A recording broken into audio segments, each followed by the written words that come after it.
हम एक और दुकानदार हैं, उनसे भी बात करने के लिए। आपको परेशानी नहीं होती आपके साथ? काफ़ी सर, बहुत काफ़ी, इतना काफ़ी हो रहा है कि कहने जोग न बैठना मुश्किल हो गया है। 12 बजे 1 बजे दुकान आदमी जल्दी खोलता नहीं है, अब 2 घंटे के बाद आदमी बंद कर देता है। इतना कोरोना को लेकर के एक गाइडलाइन ये भी है कि शहर अपने घर को, आसपास को बिल्कुल स्वच्छ रखना है, और ये पूरे शहर का कूड़ा तो आपके सामने है। हाँ सर, इसी क्या आपको डर नहीं लगता? बहुत डर रहा है, बहुत डर है, इतना डर है कि कहने आने का मन नहीं कर रहा है, दुकान खोलने का मन नहीं कर रहा है। इसलिए कैसे चलेगा अगर दुकान बंद रहेगी? तो वही तो बात है, काफी पेट का सवाल है। एकदम सही बात कह रहे हैं, क्या कहा जाए। इतना ये कूड़ा जो आज गिरा हुआ था, आज तो चारों तरफ से लाया गया है, हाँ, ये उठाया भी जा सकता था ना, एकदम उठाया जाता। क्या आपको नहीं लगता कि ये रात में इसको कर लेना चाहिए था, रात में उठा लेते इसको? हम आप सही कर रहे हैं, रातों में ही उठ जाता था, उठ जाता था। आज 10 दिन से हड़ताल था, हाँ। तो आप रात में इकट्ठा कर लेते, रात में उठा लेते, कहीं कोई ट्रैफिक जाम नहीं होता। शहर का सबसे व्यस्त इलाका है ये बराबर गंदगी।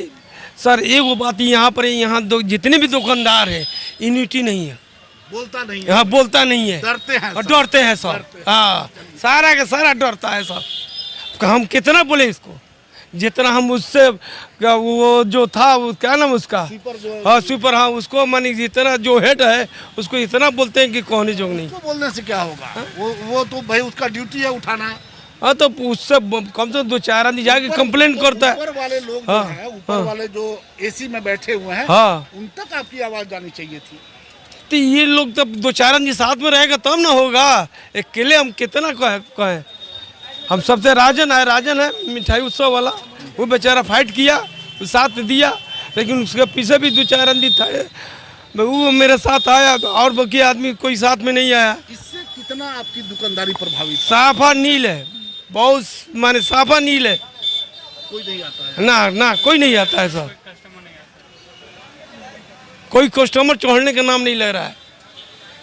इतनी गंदगी है यहाँ, इतना बदबू दे रहा है, तो कौन आएगा? कोई अइबे नहीं करेगा सर, क्या मतलब, कोई इधर आने का कोई नाम ही नहीं ले रहा है। ये आज से नहीं है, बहुत दिनों से हो रहा है यहाँ पर गंदगी। आपको लगता है कि ये समस्या का निदान भविष्य में हो जाएगा, या किस तरह से होना चाहिए? ये हो जाएगा, इसमें दो मत नहीं, खाली दुकानदार यूनिटी रहे तो यहाँ पर हम समस्या खत्म हो जाएगा। दुकानदारों में एकजुटता, हाँ एकजुटता नहीं है, मेन बात है। जहाँ जिस दिन एकजुटता हो जाएगा खत्म हो जाएगा। नाम बता दीजिए अपना। मेरा नाम छोटे लाल प्रसाद। छोटे लाल प्रसाद हैं, जनरल स्टोर्स की दुकान है, और इनका कहना है कि यहाँ के लोगों में एकजुटता नहीं है, यूनिटी नहीं है। अगर वो यूनिटी जिस दिन हो जाएगी, ये कूड़ा का निदान उसी दिन निकल जाएगा। हम इसी तरह से और भी कई दुकानदार हैं, उनसे भी बातचीत करेंगे, उनका क्या कहना है और उनकी दुकानदारी इस कूड़े की वजह से कितनी प्रभावित हो रही है।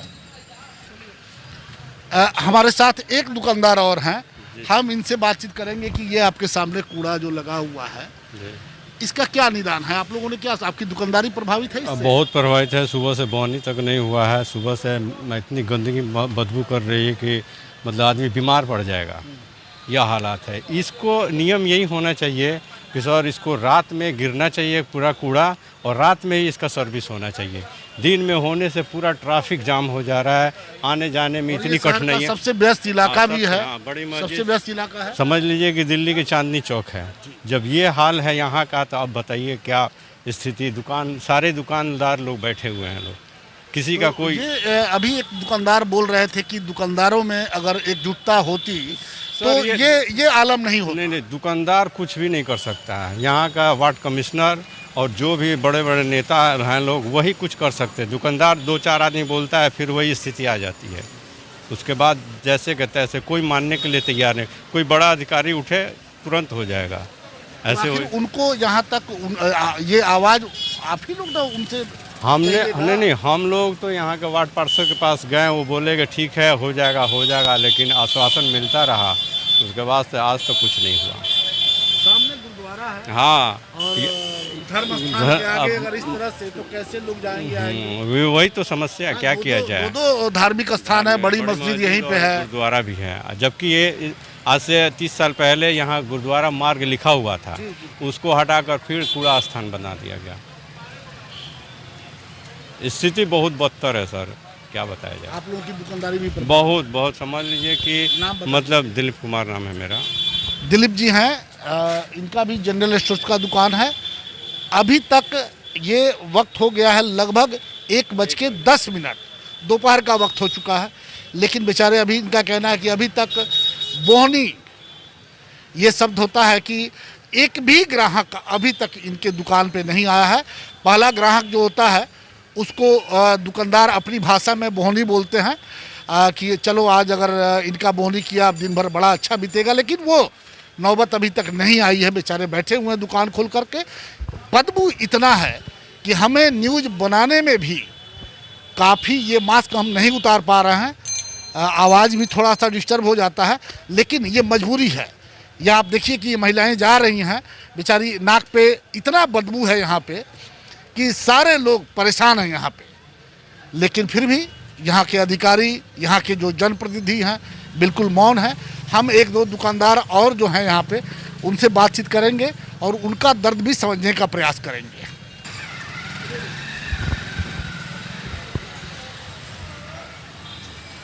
बड़ी मस्जिद के जो पीछे कूड़ा डंपिंग आप देख रहे हैं, इससे सारे लोग परेशान हैं और ख़ास करके जो दुकानदार हैं वो ज़्यादा परेशान हैं।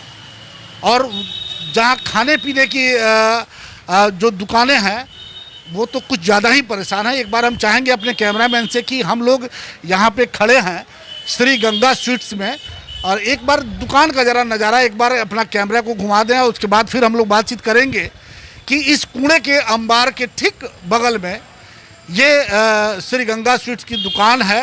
काफ़ी प्रचलित दुकान है, अच्छी मिठाइयाँ यहाँ मिलती हैं, लेकिन उसके बावजूद ये कूड़े के कारण यहाँ पे काफ़ी जो ग्राहक हैं वो यहाँ पे आ नहीं पा रहे हैं और इसको लेकर के दुकानदारों में काफ़ी मलाल है। तो हम बातचीत करेंगे श्री गंगा स्वीट्स के जो प्रोप्राइटर हैं राजन जी। राजन जी, इस तरह का जो कूड़ा ये तो बहुत पुराना यहाँ पे हमेशा लगता है, इससे आप लोगों की दुकानदारी जो है कितनी प्रभावित है? बहुत प्रभावित है। दुकानदारी ही प्रभावित नहीं है, यहाँ के सारे व्यापार के जितने व्यापार करने वाले लोग हैं वो सारे लोग प्रभावित हैं। साथ में आने जाने वाले जो बाहर के जो कस्टमर हैं या जो व्यापारी हैं, जो या अगल बगल सारे होलसेल मंडी है और पूरे शहर के देहात के इलाके से यहाँ कस्टमर लोग आता है। बहुत सारे ज़रूरतमंद लोग यहाँ मार्केट में आता है, लेकिन जरा सा भी अपने नगर पालिका के किसी भी पदाधिकारी को ये ध्यान नहीं है कि आज इस समय 1 बजने जा रहा है और इस समय तक कूड़ा उसी तरह पड़ा हुआ है। ठीक है कि कोई समस्या हो सकता है, लेकिन ये रोज़ का यही व्यवस्था है इनका। हम तो पदाधिकारी से महोदय से एक निवेदन करते हैं कि इस व्यवस्था को जल्दी से जल्दी स्थानांतरित किया जाए। किसी भी धार्मिक ये तो ठीक है, ये चौक है, यहाँ पे कूड़ा गिरता है, लेकिन ये भी एक कहा जाता है कि किसी भी धार्मिक स्थल के आगे कम से कम कूड़ा नहीं गिरेगा, लेकिन यहाँ 2 धार्मिक स्थल हैं जी, गुरुद्वारा है और मस्जिद है। 2 धार्मिक स्थल के अगल बगल सफाई होना चाहिए, व्यवस्था होना चाहिए, लेकिन वो व्यवस्था नहीं है। ये अपने तो इसके लिए आप किसे दोषी मानते हैं? बहुत सारे दुकानदार कह रहे हैं कि भाई दुकानदारों में एकजुटता नहीं है, अगर दुकानदार एकजुट हो जाते तो ये इसका निदान निकल जाता। एक तो हमारे जो जनप्रतिनिधि हैं उनकी कमजोरी है, और जनप्रतिनिधि अगर मजबूत होते हैं तो ये हमारी इस तरह की व्यवस्था नहीं होती। अफसर अधिकारी तो सारे जनप्रतिनिधि की इस बदबू से, इस दुर्गंध से आप लोगों की दुकानदारी पे क्या असर? व्यापार तो सबका, हमारा ही नहीं, सभी लोगों का। आपका तो विशेष कि आपके यहाँ तो खाने पीने का सामान है, इफेक्टेड और ये दुर्गंध जो आएगा उसके बाद कोई यहाँ खा नहीं पाएगा। सबका इफेक्टेड है। अक्सर तो कूड़ा उठ ही जाता था, लेकिन ये आज पहली बार है कि 12 बजे बज गया, अभी तक कूड़ा नहीं उठा। हमें तो लगता है कि शायद आज उठेगा भी नहीं। उठेगा भी नहीं, हाँ। और कल विश्वकर्मा पूजा है, कल वो हड़ताल भी हो जाएगा, फिर वो गाड़ियाँ नहीं चलेंगी कोई, जो भी हो। तो ये 2 दिन अगर कूड़ा इस हालत में रह गया, बारिश का मौसम है, धूप भी कड़ाके की हो रही है, तो फिर कल क्या होगा? आज तो ये दुर्गंध है, कल क्या होगा? अब तो ये जनप्रतिनिधि लोग समझे, जो जनप्रतिनिधि अगर हमारा परेशानी तो आपको भी हो रही है। नहीं परेशानी हो रही तो हम किसको कहने जाएंगे? हम तो अपने जनप्रतिनिधि को कहेंगे, और जनप्रतिनिधि का काम है हमारी बात को कार्यपालक और जिला पदाधिकारी महोदय और हमारे चेयरमैन साहब तक पहुंचाए। इसमें किसी एक व्यक्ति को दोष देना उचित नहीं है, क्योंकि ये एक पूरी व्यवस्था है। और इस व्यवस्था में हमें लगता है कि कहीं न कहीं बहुत ज़्यादा ढिलाई हो गई है। ये व्यवस्था बिल्कुल चरमरा गई है, और यही वजह है कि इस शहर का, मैं बार बार कहता हूँ और हर जगह, चाहे वो दाहा नदी का पुल हो, चाहे और कोई समस्या हो, कि इस शहर का कोई माई बाप नहीं है। सब कुछ अपने हिसाब से राम भरोसे चल रहा है। चलिए, इस राम भरोसे में कुछ और दुकानदार हैं, हम उनसे भी बातचीत करेंगे कि उनको कितनी परेशानी हो रही है।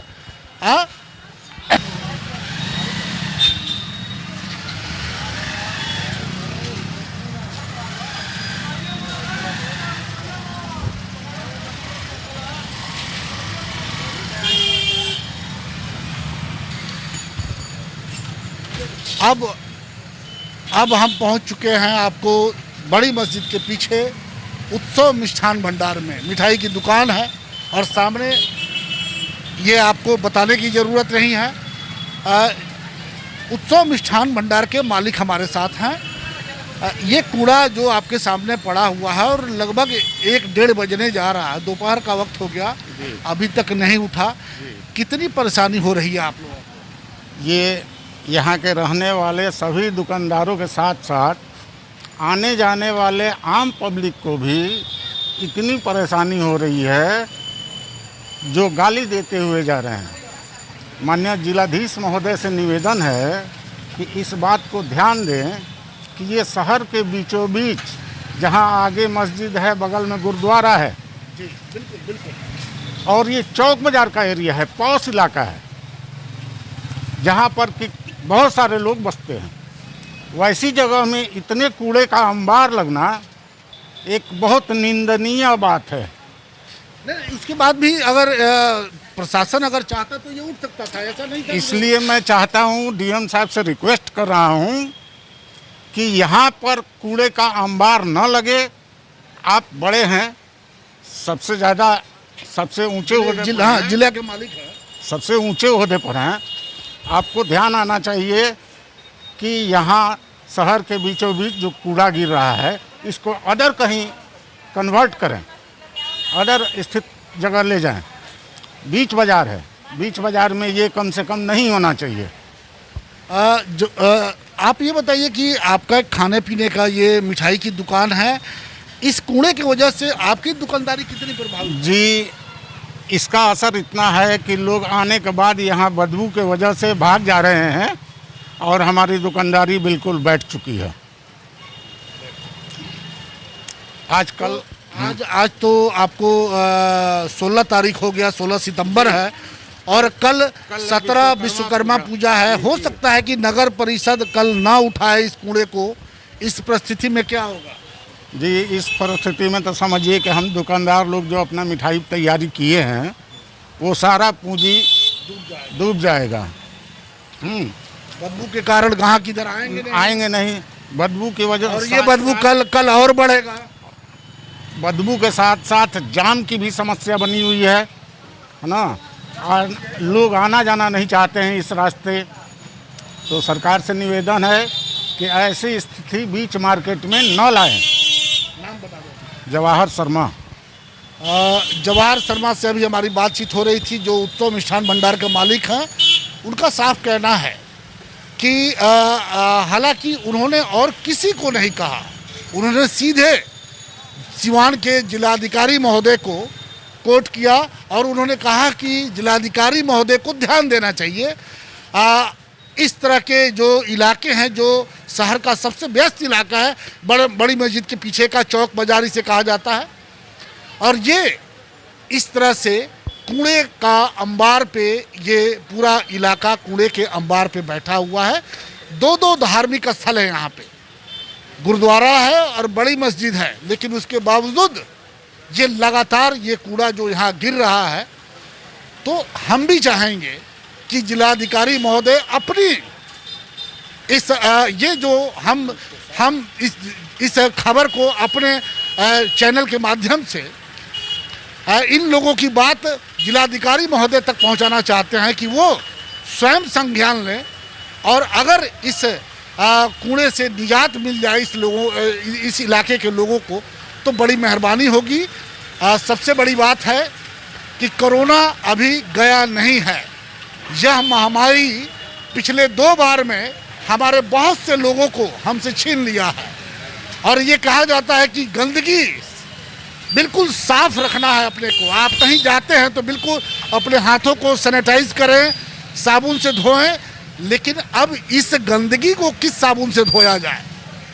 इस गंदगी में यहाँ के सारे दुकानदार, इस रोड से आने जाने वाले, ये सारे लोग इस गंदगी के शिकार हो रहे हैं। तो जिलाधिकारी महोदय से हमारा भी निवेदन है कि वो स्वयं संज्ञान लें इस तरह के जो नगर परिषद की लापरवाही हो रही है उस पर संज्ञान लें और इस गंदगी से इस इलाके के लोगों को मुक्त करवाएं।